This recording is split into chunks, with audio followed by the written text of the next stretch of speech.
Psalm 84, verses 1 to 4. How lovely is our dwelling place, O Lord of hosts! My soul longs, indeed it faints for the courts of the Lord.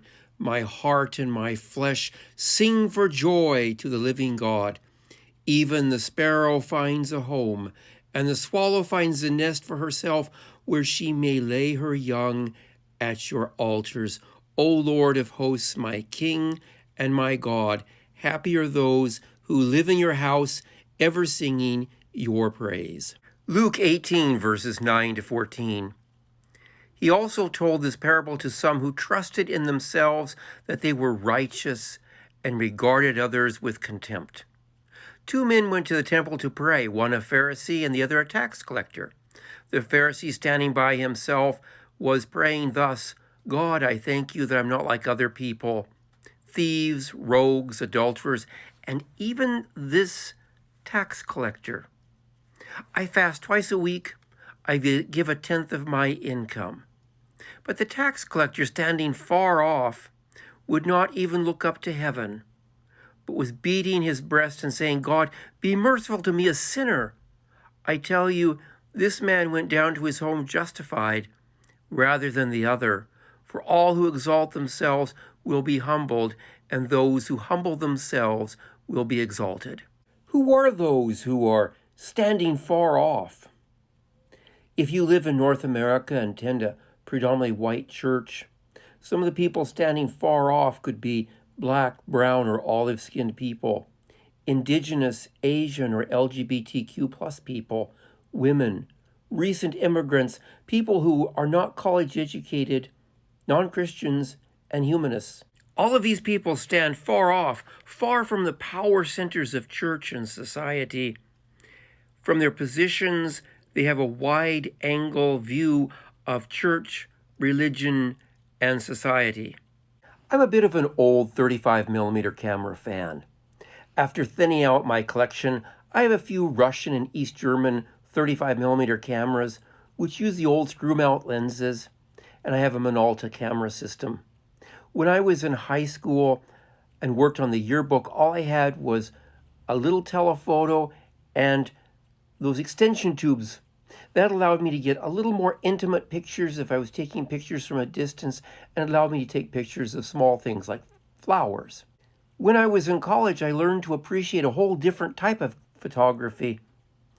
I learned that a wide-angle lens allows you to capture the beauty of buildings and architecture and the spirit of a room much better than a standard lens or a telephoto.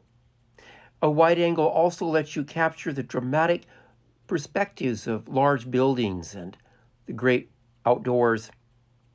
I think I now only have maybe a couple of telephoto lenses for each of those two 35mm systems, and the rest are all wide-angle lenses. You see, I love those old wide-angle lenses. They open your eyes to landscapes and to buildings in ways that you've never seen them before. There are wide-angle perspectives on societal problems. My parents were both born during the Depression. There wasn't much money at that stage. You went to town if you had to go to town to do business or shopping. Otherwise, you didn't go. And because they were not able to have a lot of opportunities to socialize, they didn't quite understand the fact that in many cases, what really matters to your getting somewhere in life is not your skill sets, but your ability to wine and dine and socialize and to be able to gain friendships that help you in your career. Because of my father's professional education, his skills, and his hard work, he really went places in life. And I think there was a sense that my parents had that God saw, God recognized, God rewarded. People saw, people recognized, people rewarded hard work. I worked my way through college without a student loan. Took an extra year to graduate, but I had a lot more courses behind me and was more qualified. But coming out more qualified during a deep recession doesn't necessarily make it easier to find a job. During the year and a half after I graduated it took me to find a professional job, I stayed in school and developed even more qualifications. It was during that year and a half that I could kind of sense that my parents' worldview, that hard work is all it takes to get you places, was being shaken a bit by the realities of what they saw me working with. My parents started to see the wide-angle view that hard work does not necessarily automatically mean that you're going to be blessed with opportunities and money. And there's a wide-angle view of church, too, and of what church is like. There are many perspectives on the Bible, and I have learned from those standing far off, including feminists and Latinx and Black and Indigenous and LGBTQ plus people and non-Christians, understandings of the Bible that resonate, that make a lot of sense. Far from being threatening to my faith, they actually were enriching my faith. Like a wide-angle lens, standing from far off, their perspectives help me to understand the richness found in the biblical meanings, in the biblical stories.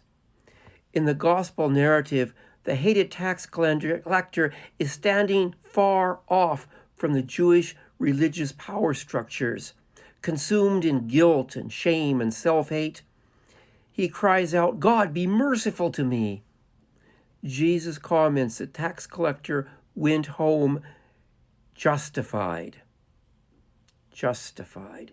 That means that God deemed the tax collector to be wonderful and righteous. This story challenges everyone in society. I think it challenges those of us who are standing from far off to change our worldview, to see ourselves as beautiful people.